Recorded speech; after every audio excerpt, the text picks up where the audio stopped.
नमस्कार, मैं Babulal Jangid YouTube channel ज्ञान जांगेड़ में स्वागत है आपका। आज कुछ टेक्निकल इश्यू के कारण इस बोर्ड पे आपको पढ़ाया जाएगा। तो क्लास 10th की एक्सरसाइज 11 पूरी कंप्लीट कर ली हमने और आज हम 12 प्रश्नावली जो है 12 की प्रश्नावली पृष्ठीय क्षेत्रफल और आयतन उसके पहले सूत्र पढ़ेंगे, उसके बाद हम उसके उदाहरण करेंगे। ओके, तो पहले मैं आपको सूत्र के बारे में बता देता हूँ। तो देखिए,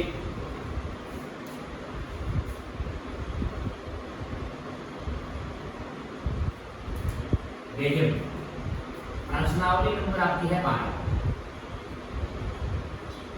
प्रश्नावली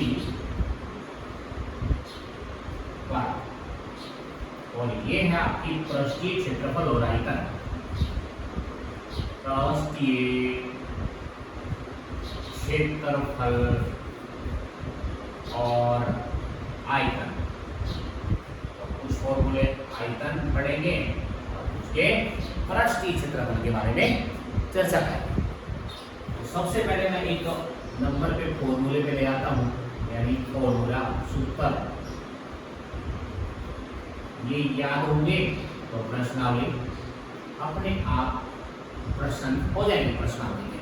ठीक है, यहाँ तक नंबर 1 पे फॉर्मूला करते हैं। सबसे पहले नंबर पे किस पे कौन सा करेंगे? घनाभ का करेंगे। घनाभ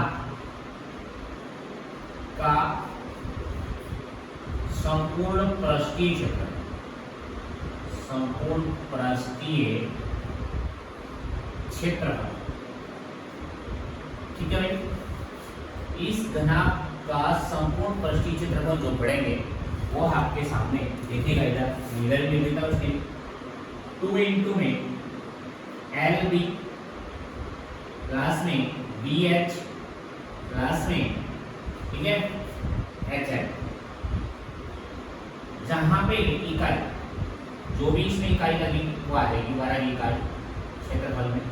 ठीक है, इसका मतलब यहाँ पे एल कौन है वो भी तो पता होना चाहिए, बी कौन है और ये एच कौन है।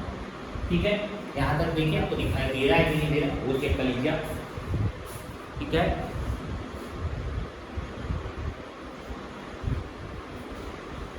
ओके है।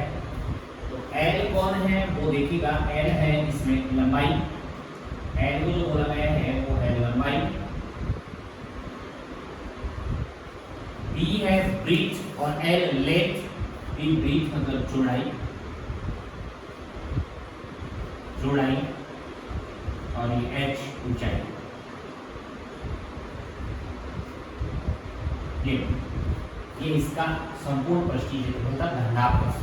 जो इस टाइप का घनाभ बनता है वो आपको बता दूं, घनाभ जो आपने देखा होगा ऐसा, सभी ने देखा है घनाभ ऐसा होता है, ऐसा बॉक्स, ये घनाभ। ठीक है, ऐसे घनाभ का संपूर्ण पृष्ठीय क्षेत्रफल होता है। अब घनाभ का क्या होता है? 500 पृष्ठीय क्षेत्रफल होता है क्या? 500 पृष्ठीय क्षेत्रफल, 500 पृष्ठीय क्षेत्रफल वो कहते हैं उसके इधर वाली साइड को हटा के, ये वाली हटा के, इधर वाले और इधर वाले सब, जैसे इसका पृष्ठीय क्षेत्रफल पूछे तो ये वाला ऊपर का पार्ट हटा दे और नीचे का पार्ट हटा दे और ये इसका कवर्ड जिसको 500 पृष्ठीय क्षेत्रफल देते हैं। और घनाभ का 500 पृष्ठीय क्षेत्रफल है क्या? पृष्ठीय क्षेत्रफल जो है। ठीक है, तो इसको आप नोट कर लें। ये हो गया नंबर 1 का फॉर्मूला। दूसरे का आपको क्या करना है? घनाभ का 500 पृष्ठीय क्षेत्रफल निकालना है। ठीक है, इसका निकालना है घनाभ, सूत्र चल ही रहे हैं। इस घनाभ का 500 पृष्ठीय क्षेत्रफल चल रहा है। तो देखो इधर ध्यान से, नंबर 2 पे लिख रहा हूं, 2 नंबर फॉर्मूला, घनाभ का 500 पृष्ठीय क्षेत्रफल, पृष्ठीय क्षेत्रफल बराबर इसका पार्श्वपृष्ठीय क्षेत्रफल क्या होगा, वो देखो घनाभ की चारों दीवारों का क्षेत्रफल, घनाभ की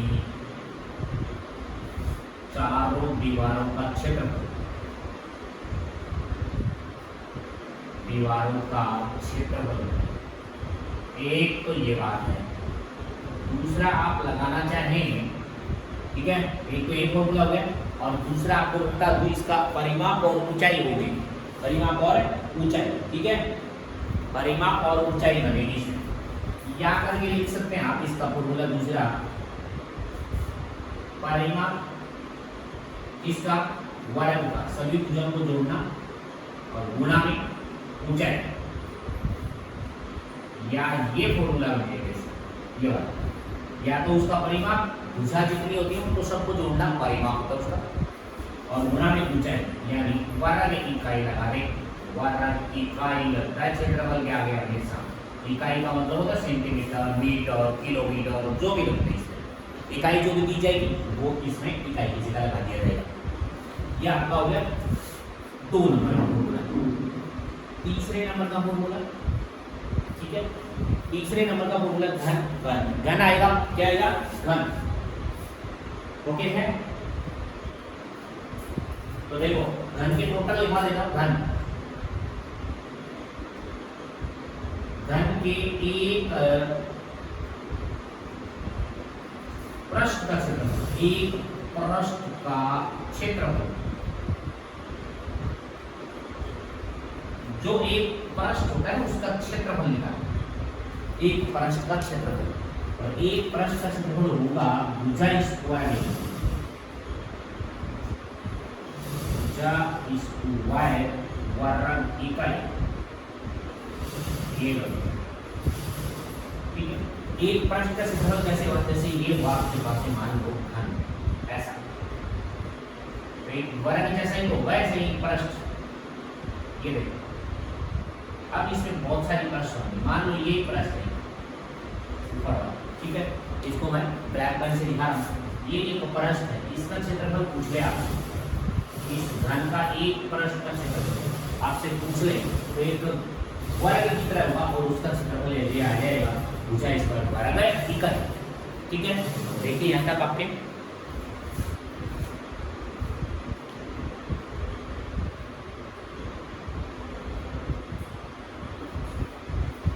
ओके है, यहाँ तक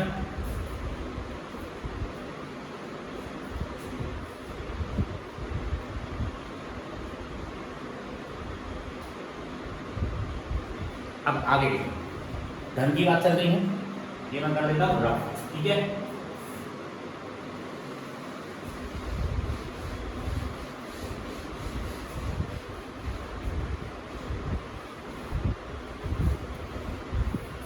देखो 4 नंबर का फॉर्मूला है घन का संपूर्ण पृष्ठीय क्षेत्रफल, संपूर्ण पृष्ठीय क्षेत्रफल, संपूर्ण पृष्ठीय क्षेत्रफल बराबर है क्या आएगा, 6 गुणा भुजा स्क्वायर, 6 गुणा भुजा स्क्वायर, और आगे वर्ग इकाई लगता है, आपको पता है वर्ग इकाई, ठीक है। ये 6 गुणा भुजा स्क्वायर है। अब घन का क्या कर ले, पार्श्वपृष्ठीय क्षेत्रफल, घन का स्क्वायर, या इसको वक्र भी कहते हैं, वक्र पृष्ठीय क्षेत्रफल, ठीक है। और ये क्या होगा आपको पता है, 4 गुणा भुजा स्क्वायर, इसका रहेगा 4 गुणा में भुजा स्क्वायर वर्ग इकाई, ये हो गया आपका पृष्ठीय क्षेत्रफल सब। अब इनके आयतन निकाल लेते हैं, इसके 6 नंबर में निकाल रहा हूं मैं इसका घनाभ का आयतन, देखो घनाभ का आयतन, घनाभ का आयतन का फॉर्मूला होगा क्या, मतलब इसको छोटे रूप में लिखे L गुणा B गुणा H, ठीक है। घनाभ का आयतन क्या रहेगा, और इस आयतन के आगे क्या लगता है वो सुन लो, यहाँ पे घन इकाई लिखता है, घन इकाई, घन का मतलब है क्यूब इकाई लिखता है। उसके बाद में यहाँ 7 नंबर का फॉर्मूला लिख लेंगे, घन का आयतन, घन का आयतन बराबर, घन का आयतन का फॉर्मूला क्या बन जाएगा, भुजा क्यू, ये बन जाएगा भुजा क्यू, और ये आगे लगेगा घन इकाई, घन इकाई। यहाँ तक अब कीजिएगा।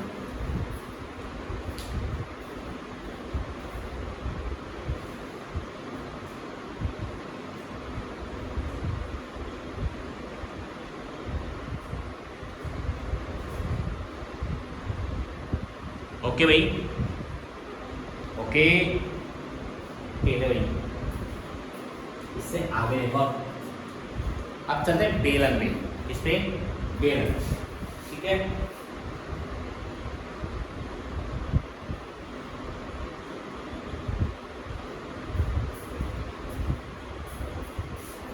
सात हो गए,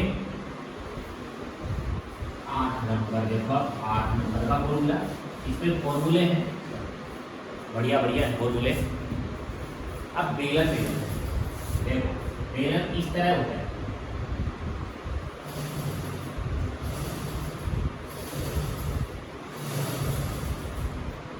ये बेलन है क्या, ये बेलन।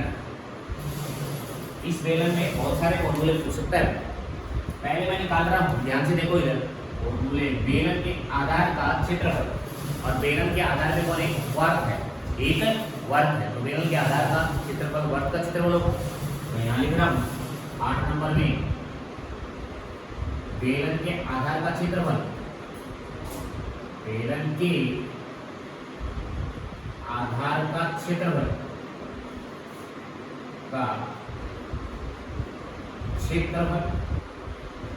बराबर में किसका क्षेत्रफल होगा, वो वर्ग का क्षेत्रफल।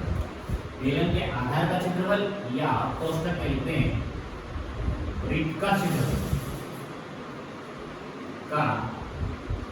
क्षेत्रफल और ये वर्ग का क्षेत्रफल होता है पाई आर स्क्वायर वर्ग इकाई। बताओ भी यहाँ तक कोई डाउट है क्या, और वीडियो को लाइक शेयर सब्सक्राइब बनता है ना, ओके, यहाँ तक भी। अब 9 नंबर में आता है आपके पास में, 9 नंबर फॉर्मूले में बेलन के आधार की लंबाई, बेलन के आधार की लंबाई पूछ ले, आधार की लंबाई आपसे पूछ ले, तो क्या बनेगी, इधर देखो, बेलन का आधार इस तरह होता है, इस तरह एक वर्ग की तरफ होता है, ठीक है, एक वर्ग की तरफ होता है, तो एक वर्ग का पूरा चक्कर वर्ग की परिधि के बराबर होता है। तो इसका सूत्र जो लगेगा वो आपके पास में क्या आएगा, 2 पाई आर, और इकाई जो होगी आगे इकाई आ जाएगी, इसमें वर्ग वर्ग नहीं आता, ठीक है। यहाँ तक लिखा 9 का।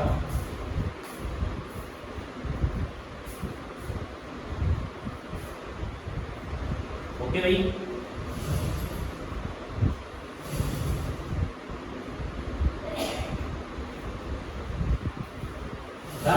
देखिएगा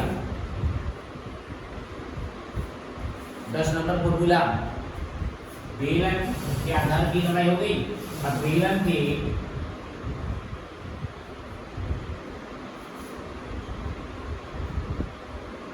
बेलन का वक्र पृष्ठीय क्षेत्रफल, वक्र पृष्ठीय क्षेत्रफल, वक्र पृष्ठीय क्षेत्रफल, पार्श्व पृष्ठीय क्षेत्रफल बराबर वक्र पृष्ठीय क्षेत्रफल, ठीक है। इसका मतलब बेलन का निकालना है, और बेलन का वक्र पृष्ठीय क्षेत्रफल क्या होगा, कपॉट सरफेस एरिया, तो वो होता है 2 पाई आर एच होता है, और वर्ग इकाई लगता है क्षेत्रफल पे हमेशा वर्ग इकाई, ठीक है। अब क्या निकालोगे, वक्र आ गया, बेलन का संपूर्ण निकालो। नंबर 11 में निकाल रहे हैं बेलन का संपूर्ण पृष्ठीय क्षेत्रफल, संपूर्ण पृष्ठीय क्षेत्रफल,